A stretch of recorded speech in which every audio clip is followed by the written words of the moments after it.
According to researchers in the United States, a baby born with the HIV virus that causes AIDS has been cured after very early treatment. The researchers say that the virus has not completely disappeared, but that its presence is so feeble that the baby's immunity system can fight it without the use of medication. The baby girl was found to be contaminated at birth. Venezuela wants to know the truth, is what hundreds of opposition protesters chanted Sunday in Caracas, demanding to know more about the health of President Hugo Chavez. President Chavez, who has cancer, has not appeared in public since his return from Cuba 3 months ago after a fourth operation. Supporters of the president held a rally in another neighborhood of the capital Sunday. According to the vice president, Hugo Chavez's morale is good and he's giving orders from his hospital bed in Caracas.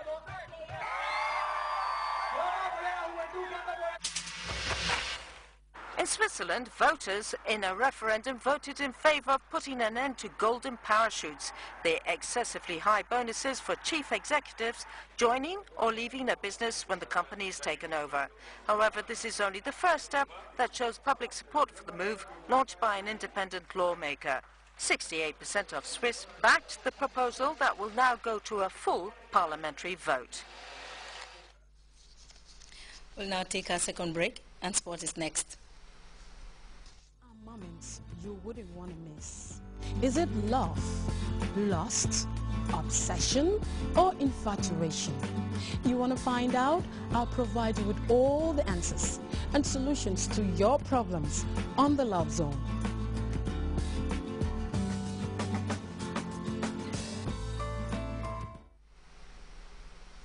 Welcome back, and it's now time for the sports news with Fatou Jassi. Fatou?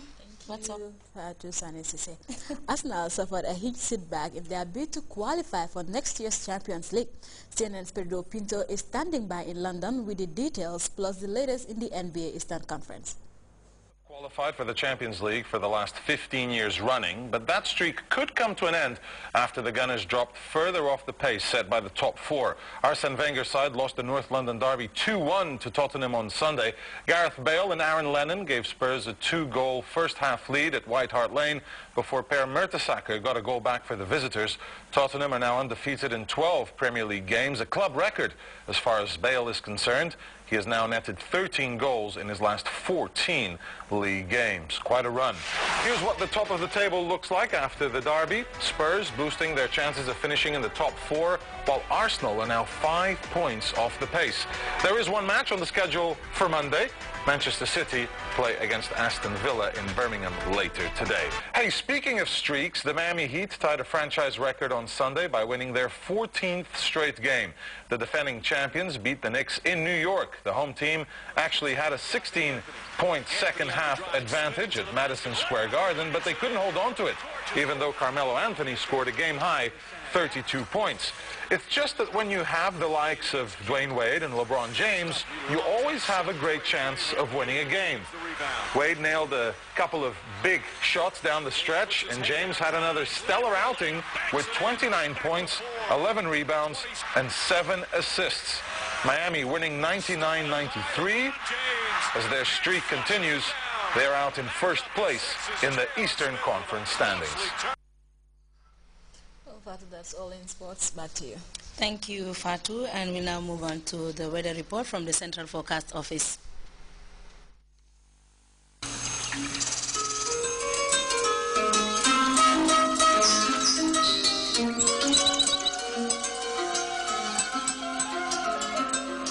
The source assures us of a continuous flow, and from there, everything follows.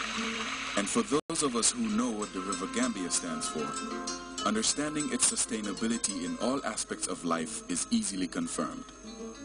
The River Gambia provides nutritious delicacies as food, while it provides its wildlife a balanced ecosystem. This river, as a sanctuary, is committed to its inhabitants' needs without season. And as you travel along, all these values are replicated in one company, Elton. Just like the River Gambia, leads in its commitment to values that matter most. Elton, championing the vision for a new generation.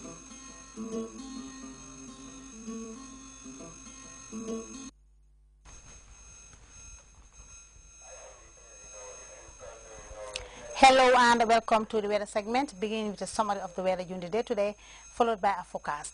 The Gambia this afternoon was mainly warm and sunny. For what next, let's start with a look at the satellite image captured at 16:30 hours, indicating the presence of medium-level clouds over most parts of the northern sector of the continent. Deep convective systems were observed over the offshore areas of the Gulf of Guinea states and parts of the Central African Republic, as well as going further south. And for our forecast tonight, we're expecting conditions over the Gambia to be relatively cool and dry. The same conditions will prevail until tomorrow afternoon, when it will be warm and sunny. Winds will continue to be northwestern orientation, but generally light to moderate in speed. And morning temperature values will be 19 degrees Celsius over Banjul. We're expecting 20 degrees Celsius over Yundum. Kerawan Sibanor will record 21 degrees Celsius. Juno will be 22 degrees Celsius tomorrow morning. The rest of the country will be either 22 or 20 degrees Celsius tomorrow morning. Top temperatures will be 34 degrees Celsius over Banjul. Yundum will record 35 degrees Celsius. We are expecting 37, 38, and 39 degrees Celsius over Kerawan, Sibanor, and Genoa respectively. The rest of the Gambia will be either 40 or 41 degrees Celsius tomorrow afternoon. We are expecting low tides of 0.5 meters at 9:19 a.m. and 0.6 meters at 10:11 p.m. High tides will be 1.4 meters at 2:58 a.m. and 1.5 meters at 3:52 p.m. The sun will rise at 19 minutes past 7 o'clock and will set at 19:14. Thank you and good night. Thank you, Yasin. And before we go, a reminder of our headlines. Over 2 tons of cocaine seized by the National Drug Enforcement Agency back in 2010 went up in flames on Monday in the presence of the Presidential Affairs Minister. ECOWAS parliamentarians have renewed their commitment to the promotion and protection of our coastal zone. An inferno has ravaged a Quranic memorization school in the Senegalese capital, Dakar, killing 9 children. And tens of thousands of enthusiastic voters have been flocking to polling stations across Kenya to elect a new president and other public officials. That's it for the news. Thanks for watching and stay tuned for the rest of our programs.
Baringolo barin jube lalu filantinga le toñata ba ila lewul kono jang mani bulolu kalbaje kanyame nyemulle balti mu yalonko bulwa mala be manolti ba toñata ba be jara wesle wara jara klibu tlijoti jam fana musare le mu yalonko do ko be kerin jang toñabe domen bawo kabrin sumanda nga nyim para bulo tamale kalkan niji kamo nyemen dral bal na le ko ngata wala mabanno adun fombele be jambaaw kulunglu felentin nyel kamuta jang bari tamul kular bake bawo albajel ko nyin silolu man kati bako nyama kalbaje kanyame narajanne pour ka